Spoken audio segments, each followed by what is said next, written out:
Police say that a very young girl was among the 5 victims of yesterday's shooting in Plymouth. The gunman has been named by police as 22-year-old Jake Davison, who had a licence for a firearm. We can confirm that Mr Davison is a firearms licence holder. I'm unable to confirm whether that was the firearm that was used. When it comes to firearm licensing, that is absolutely what the police oversee, and clearly I will be asking questions. Also this lunchtime, Taliban militants have captured Afghanistan's second biggest city, Kandahar. Here, the widow of a British soldier killed serving in Afghanistan calls on the British government to help Afghan civilians. My husband died to give them a better life, and by them not having a better life, it's taken away his fight. So I think this government needs to stand up and be accounted for, same as the American government. It's all from the BBC. In Antarctica, the colossal iceberg, almost as big as Greater London, being monitored carefully by scientists. And England make early breakthroughs as India build a big first innings score at Lord's on the second day of the second test. And in sport on the BBC News channel, a couple of early wickets on day 2 at Lord's, but can England wrestle back the initiative in the second test against India?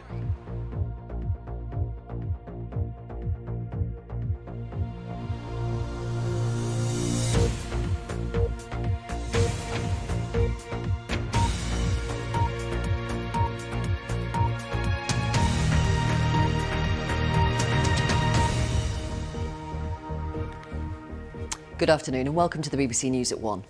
Police have been giving more details of the murders in Plymouth last night, during which a 22-year-old man killed 5 people, including a very young girl, before turning the gun on himself. Officers say Jake Davison had a licence to hold firearms and used what witnesses described as a pump-action shotgun. Detectives are studying his social media accounts, but don't believe he had links to far-right groups or terrorism groups. The Home Secretary, Priti Patel, has praised the emergency services for their response to what she called a tragic incident. Sarah Ransom reports.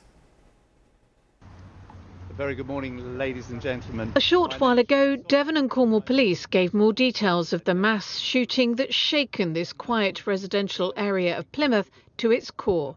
Therefore, 5 people of Plymouth who have lost their lives overnight, and Mr Davison himself, including a particularly young child. We are not at this time naming the details of those people, because not only are we working with the families, but each one of them has wider families throughout the United Kingdom. Emergency services were called to the scene last night after reports of shootings. Neighbours described hearing gunshots and a commotion at a house. Police say a woman was killed at an address before the gunman went into the road and shot dead a young girl and her male relative. 2 others were then shot dead. Another 2 people were also shot but are being treated in hospital. Less than 24 hours after the shooting began, the police presence here is still massive. Forensic teams are here scouring the area, trying to piece together what happened. I'm so beaten down and defeated by life. The 6th person to die has been confirmed as Jake Davison. Police say he turned the gun on himself. The 22-year-old appears in a number of social media videos where he talks about his life. Elsewhere, he engages with what's known as incel subculture, known for its misogyny and hostility to women. Officers said the shootings weren't thought to be terror-related, but many questions of what happened and how remain. This really is a gut punch for our community, and it will take time for us to be able to understand what has happened, why this has happened, and how this could happen in a city like Plymouth that is normally a safe and welcoming place for everyone. Local churches and community centres are open today for people to gather to try and make sense of the horror that unfolded on their doorstep. Let's talk to Sarah now. What else have the police been saying this morning, Sarah?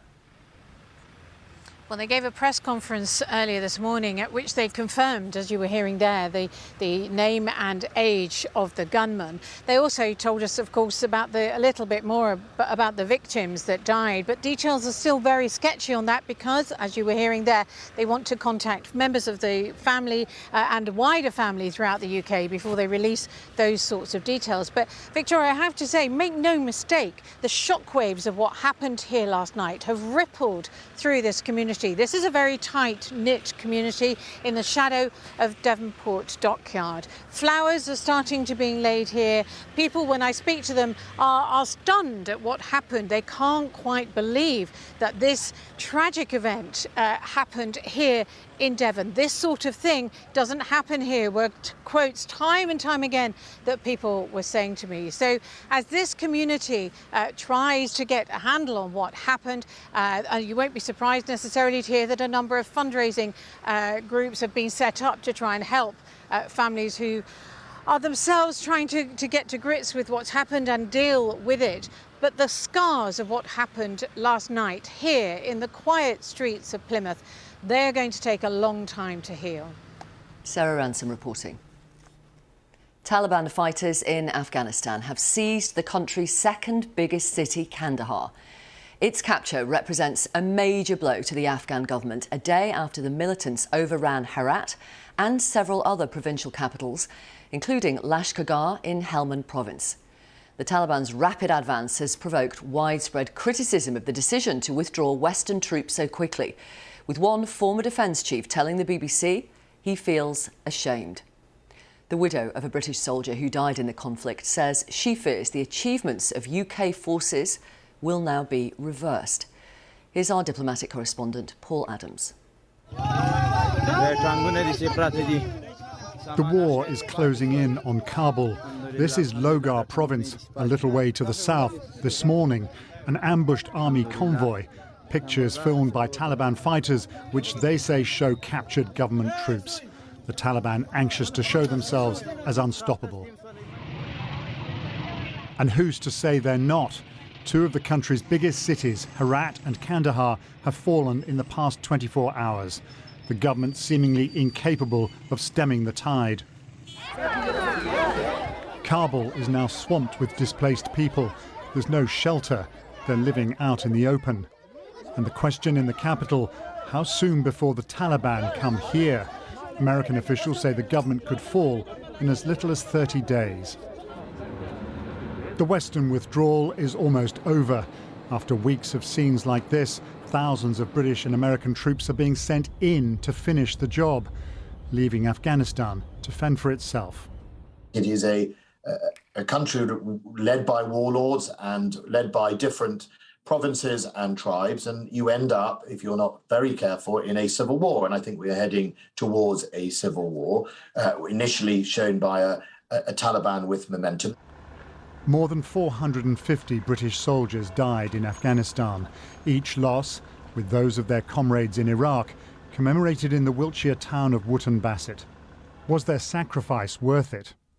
Sergeant Peter Rayner was killed in 2010, hit by an improvised explosive device while on patrol in Helmand province. My husband died to give them a better life, and by them not having a better life, it's taken away his fight. So I think this government needs to stand up and be accounted for, same as the American government, because they went in, they had plenty to say when they went in. Now what are they saying now, what's going on? Western troops went into Afghanistan to defeat al-Qaeda and stayed for 20 years. After such a long time and so much blood and treasure, some of those who played a central role feel remorse.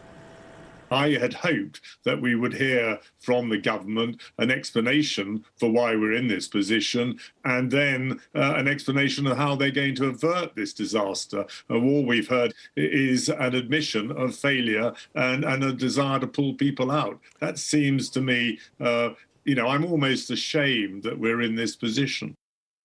The West had hoped to leave Afghanistan with a stable government and an army able to stand on its own 2 feet.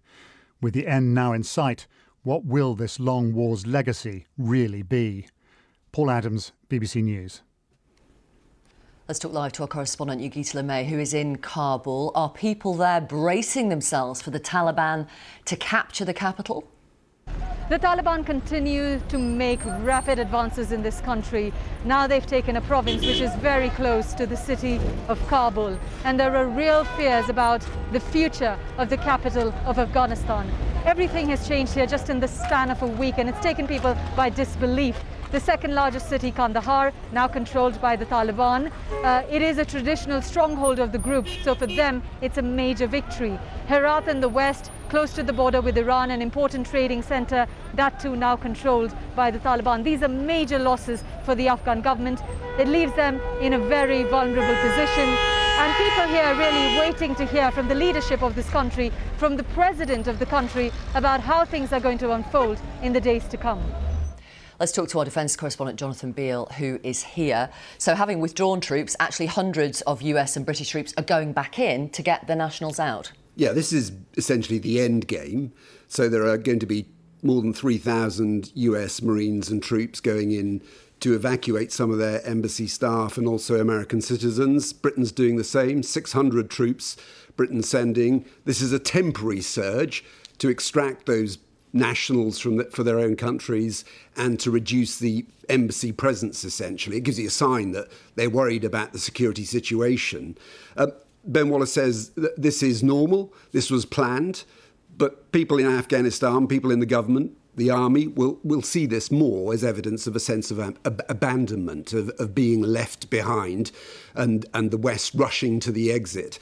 Ben Wallace says that, they have achieved. He's achieved what, over the last 20 years, what they went in for, which was to prevent Afghanistan becoming another base from which terrorist attacks are planned. That said, they also tried to create a stable government, create a security force that could look after the country, and they haven't done that. That's clear from what we see. And that is why I think you see that anger, that sense of frustration from some of the 457 British troops who lost their lives in that country and from those who served, like General Richards. Thank you.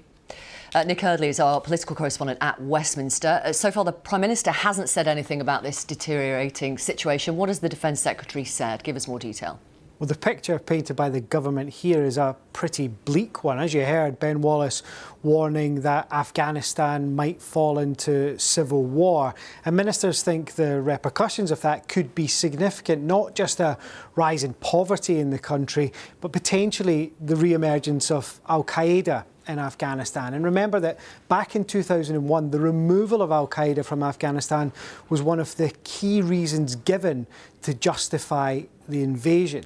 Now, the speed with which this has all happened has surprised many around here, but there were warnings, and Mr. Wallace said this morning that he had tried to persuade some NATO allies to leave a military presence in Afghanistan. Ultimately, he was unsuccessful in that because of the lack of US infrastructure and the lack of willpower in NATO capitals. But I suppose the question that many are going to ask is, what comes next? We know many Conservative MPs are increasingly voicing their frustration at the government's policy, calling for some sort of rethink. Labour are calling for more support to be given to the Afghan army with intelligence support and some other forms of backup to allow them to try and stop the surge of the Taliban around Kabul. But I think there are going to be some real questions asked of the government in the next few days, not just about how to get UK nationals out of the country, but what happens in the medium term as well. Thank you very much. Nick Eardley at Westminster. A study of the way COVID spread in UK hospitals has shown how doctors struggle to contain the disease in the early stages of the pandemic. Overall, more than a tenth of people in hospital with coronavirus caught it while they were there. Researchers analysed data from more than 300 hospitals. Scientists say levels of hospital-acquired infections are now much lower. Here's Naomi Grimley. Falling ill with COVID while in hospital for something else was one of the most worrying features of the first wave of the pandemic. Howard Crozier was 81 and admitted to hospital in Sunderland in March last year with regular pneumonia. He was moved around the hospital and put onto an elderly care ward. His daughter is sure that's where he caught COVID and later died. The hospital told me that they'd admitted a patient with suspected COVID onto the elderly care ward. On the 25th of March, when I was told I needed to be there because Dad was on end of life, I was told he tested positive for COVID. There is nowhere else he could have caught that. Researchers from several UK universities have examined patient records and found that at least 1 in 10 hospital patients with COVID were infected after admission. At the peak, this rose to more like 1 in 5. Overall, the research suggests 11,800 people may have been infected this way, and possibly more because early data is unclear. Crucially, there were big variations between similar types of hospital, and that's down to different preventative measures. Even at the peak of the outbreak, we saw that some busy hospitals still managed to maintain good infection prevention control. That meant that there was good hand washing, there was good testing of patients, so the right patients were tested and kept separately from non-infected patients. Better ventilation on some of the wards will have helped, and access to a plentiful supply of PPE. The researchers say the levels of hospital-acquired infections for COVID are now much lower, thanks to the vaccination programme and a better understanding of how the virus spreads. Naomi Grimley, BBC News. The time now is 16 minutes past 1, our top story this lunchtime. Police say Jake Davison, the gunman who murdered 5 people in Plymouth last night, had a licence to hold firearms. Officers say a young girl was among the victims. Coming up, how local councils' claims to be fighting global warming might just be hot air. Coming up in the sport on the BBC News channel, tonight's the night. Premier League football returns with League New boys Brentford hosting Arsenal. And there's a capacity crowd expected for their first game back in the top flight since 1947.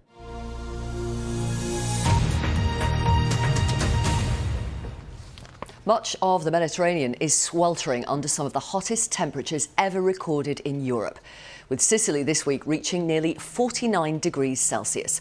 Hundreds of wildfires are still raging across Italy as the country moves into its peak holiday period.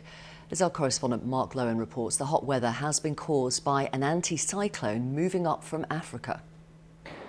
Well, we're coming into the peak holiday weekend of the year here in Italy, but on the slopes of Mount Etna here in Sicily, it's particularly busy at the moment, partly because it's actually significantly cooler as you go up the slopes of the mountain than down at sea level.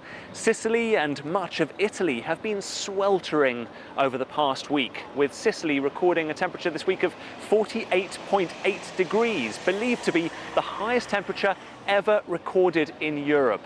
It's been prompted by an anticyclone. That's an area of high atmospheric pressure that's currently sitting across North Africa and much of southern Europe, and it's pushed temperatures to the mid to high 40s here and also getting towards Spain and Portugal as well. And it's contributed to a bout of wildfires as well. There have been about 500 wildfires in Italy over the last couple of days, and 4 people have died from the flames.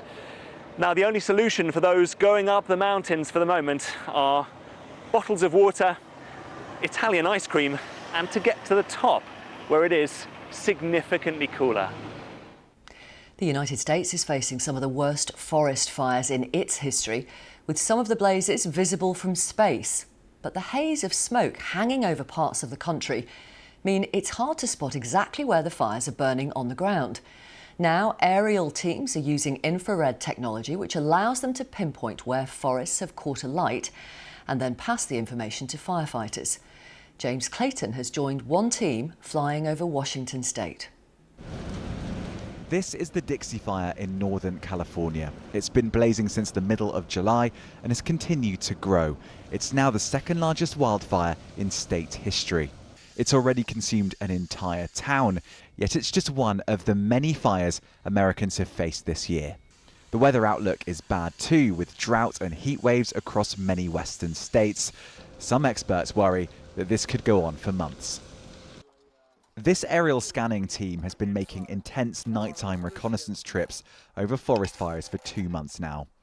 Mike Murphy's mission is to get as close to the fires as possible, to scan them and then send detailed maps to firefighters on the ground. These are intense flights, between 8 and 10 hours long, and I've been allowed to join them. Tonight's flight is over the state of Washington. After 15 minutes, the clouds become thicker until we see a huge plume of smoke, the first fire of the day. Only really when you're up in the air that you get a sense of the scale of just how big these forest fires are. They almost look like mushroom clouds from a nuclear bomb. They carpet the states with this thick haze. Really difficult to know what's going on the ground, which is why firefighters want these scans of the fire. Mike uses infrared cameras to see through the smoke. Hey James, this is the live map that it's building right now. So this is all the front of the fire. All the red is areas of intense heat. From this height, everywhere you look, you can see fires, big and small. Well, the sun's just setting now. We've been over 5 fires, and you can see how far the haze goes, all the way into the distance. After 4 hours, we refuel, and Mike takes the chance to send scans to the Forestry Service. What we do when we find these fires, we try to pass this information off to the Forest Service as fast as we can, so they can respond to it as fast as they can. Then it's back up again, surveying the burning terrain well into the night. This is what we can see from the plane, and this is what Mike can see as he scans the fires. Oh man, it's hot right underneath us. This technology isn't going to prevent forest fires, but it's a crucial tool in battling against them. And with more scorching summer days ahead, firefighters need all the help they can get. James Clayton, BBC News, Washington State. Here, more than a third of English councils that have declared a climate change emergency support policies that threaten to increase carbon emissions. Environmentalists say plans for more road building and airport expansion are examples of how local authorities aren't taking a consistent approach to global warming. Council leaders insist they are taking action but need more funding. Roger Harrabin reports. The residue of our consumerist lives.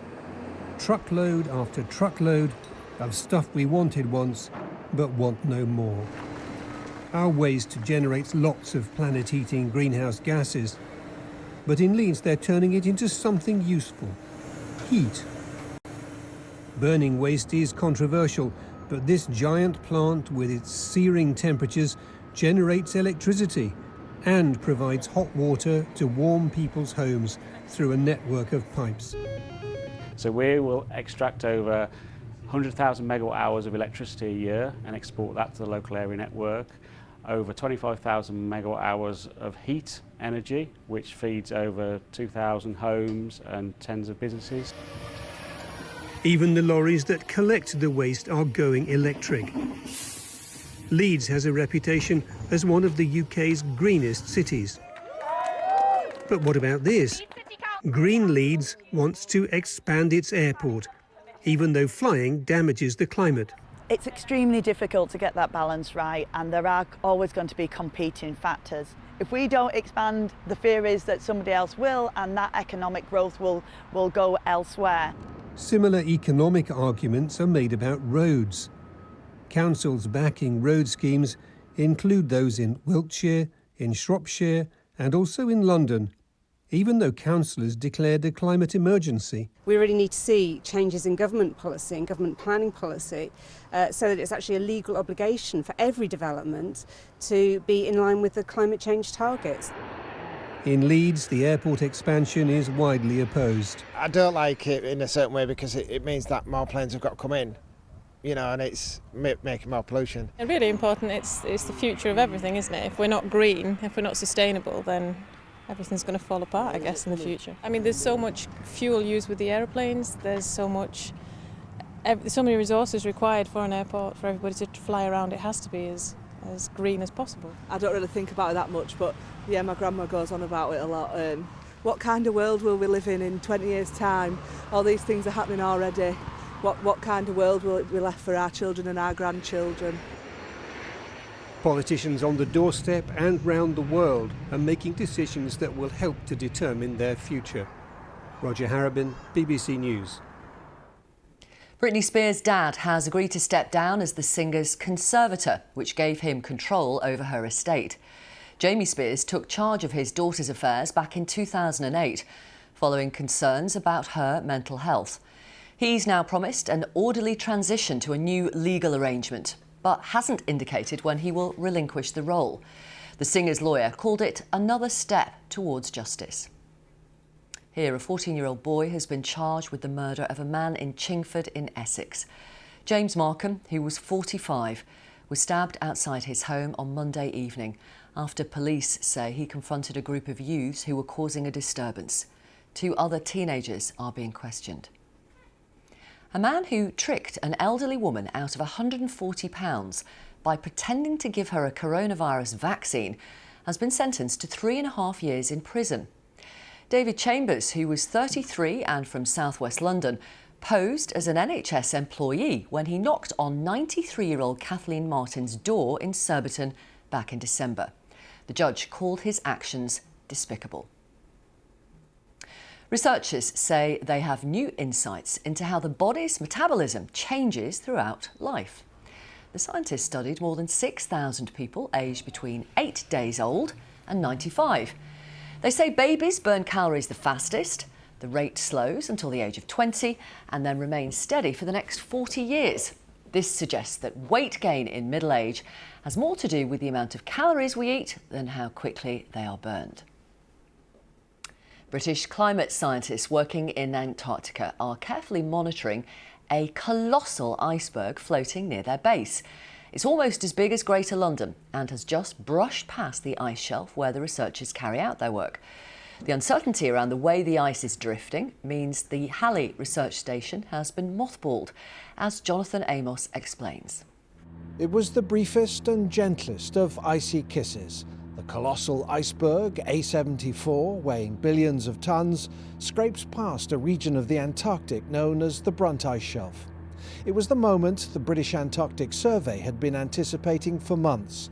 The expectation was the berg would knock into and dislodge another vast and unstable piece of ice that's sitting in front of the survey's Halley research station.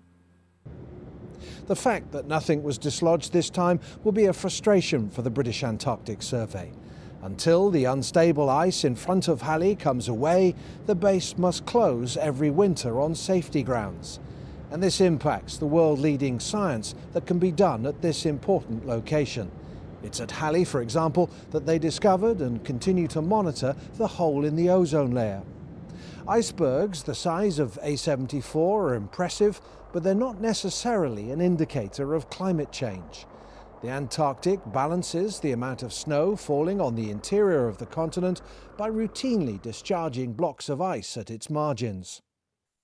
We don't have that long of a record of carving from satellite imagery in Antarctica, so it's quite hard to tell if the frequency of carving events is increasing. But I mean, we do know that ice fronts in parts of the Antarctic Peninsula are further back than some of their historical locations. The survey will continue to track A74 and the behaviour of the Brunt Ice Shelf. It's entirely possible the big berg's gentle embrace delivered some unseen damage. If that's the case, the expected breakaway of unstable ice could yet happen in the days ahead. Jonathan Amos, BBC News. Cricket and England's bowlers have taken 4 wickets so far on the second day of the second test at Lord's. India reached lunch at 346 for 7. Joe Wilson's been watching.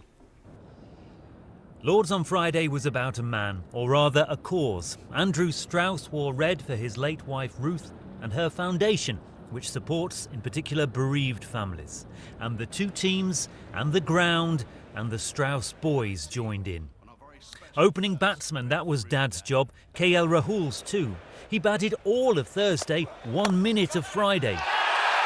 Oh my word! Can you believe that? No, don't think he could. Well, remember, you did score 129. Well, 5 minutes later, England had another. Ajinkya Rahane gone. Delight on James Anderson's face. Surprise too. Hang on, weren't we being outplayed? Suddenly it was tense for India. Here comes Rishabh Pant. That's basically his approach, whatever the occasion. Yeah.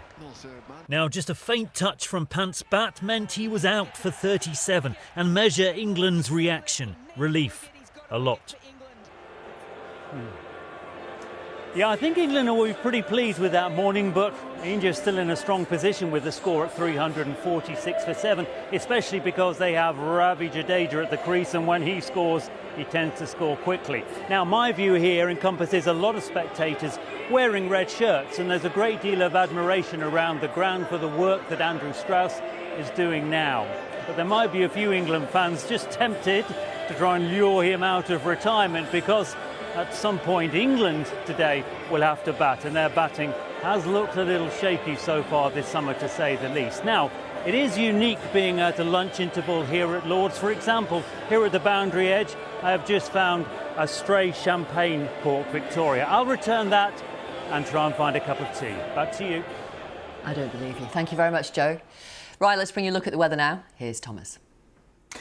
Thanks, Victoria. Well, the weekend's upon us and the weather is looking a little bit mixed, has to be said. Some rain, some sunshine in the forecast. It's actually not too bad across some parts of the country tomorrow.